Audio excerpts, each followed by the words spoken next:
this. If you wanna play tough and wanna hate this, I'll always show up and make a statement. I don't ever slow up, no I don't take shit. I got no love for the fakeness. If you wanna play tough and wanna hate this, I'll always show up and make a statement. Everything I do so instinctive and so passionate. Every word I move so descriptive like an adjective. I got a vendetta against people who patented being negative when you should be getting after it.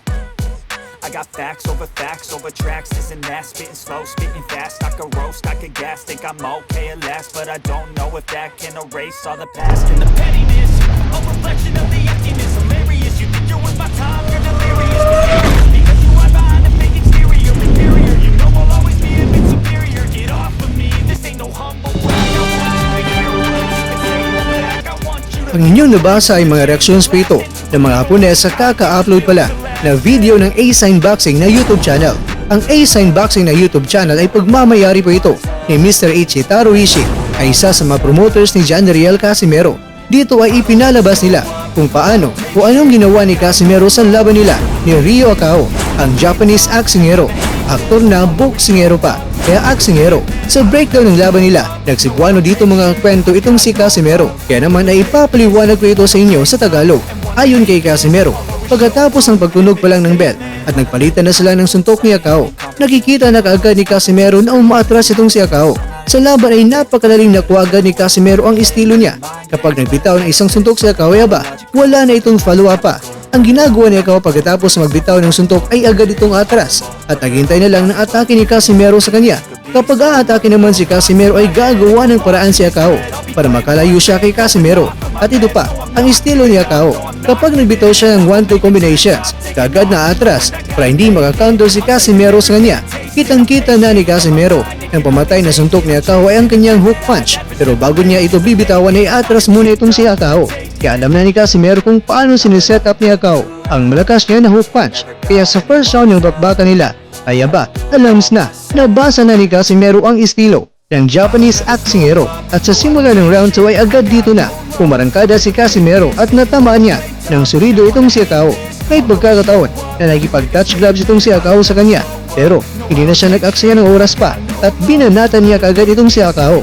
Ayon kay Casimero, isang beses lang ang touch gloves, kaya pagtunog ng bell ay wala ng touch gloves dito. Binalikan naman ni Casimero ang laban nila ni Guillermo Rigondo na natamaan ni Casimero itong si Rigo at nalapat ang gloves ni Rigo sa lona, pero hindi ito binilangan ng referee. Pero nang si Casimero ay parang naging katulad kay Rigo, kaya binilangan siya ng referee dahil syempre kababayan daw ni Akao ang referee.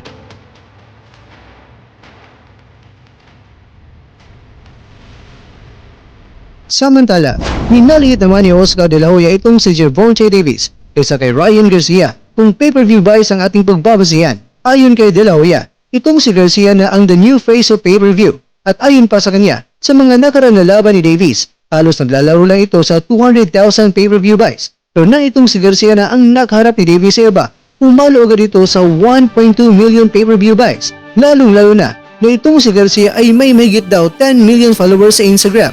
Kaya naniniwala si De La Hoya na ang mga followers ni Garcia ang dahilan kung bakit nga ba dumami ang bilang ng pay-per-view buys ng Garcia-Davis fight.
Mga kakwento, malapit na talaga ang pagbabalik ng angas ng Pinas. Si Casimero na mismo ang nag-i-invite sa kanyang makababayan na manood sana sa kanyang paparating na laban. Ilang taon na rin ang nakalipas na itong si Casimero ay naging challenger sa kampiyon. Kaya sana magtagumpay ang angas ng Pinas sa kanyang paparating na laban ngayon. At ang magagawa na lang natin ay sana suportahan natin siya para talunin si Filipos. Umiwi na, di pa natumba. Aba teka, mali yata ang pagbasa ko ah.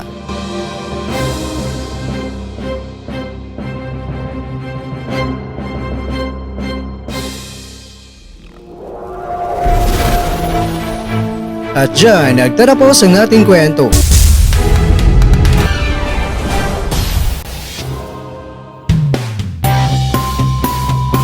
Maraming salamat mga kakwento sa inyong panunood. Pero baka naman mga kwento ay nagustuhan niyo po ang kwento natin ngayon. Baka pwede niyo po kung mabigyan dyan ng like. At kung di mo pa nagawa ito, yaba, gawin mo na. Yo, Cuadro Alas 3 time world champion. So guys, please subscribe. Kwintong di pa naikwento. So ano pa hinintay nyo? Mag-subscribe na. Let's go! Boom! Pero bago tayo matapos mga kakwento ay syempre, shoutout po muna tayo dyan sa ating mga kakwento. Kay kakwentong Sandy Gubres, kay kakwentong Don Focus, kay kakwentong Janelle Vlogs, kay kakwentong Danny DTV, kay kakwentong Lionheart, at ikaw kakwentong nanonood ngayon, shoutout sa iyo dyan. Bueno, hanggang dito lang po muna ang ating kwentuhan at abangan nyo lang po ating susunod na video. At dito lang po yan sa isang channel na kung saan maaaring ito'y mga kwentong di pa nakwento sa inyo.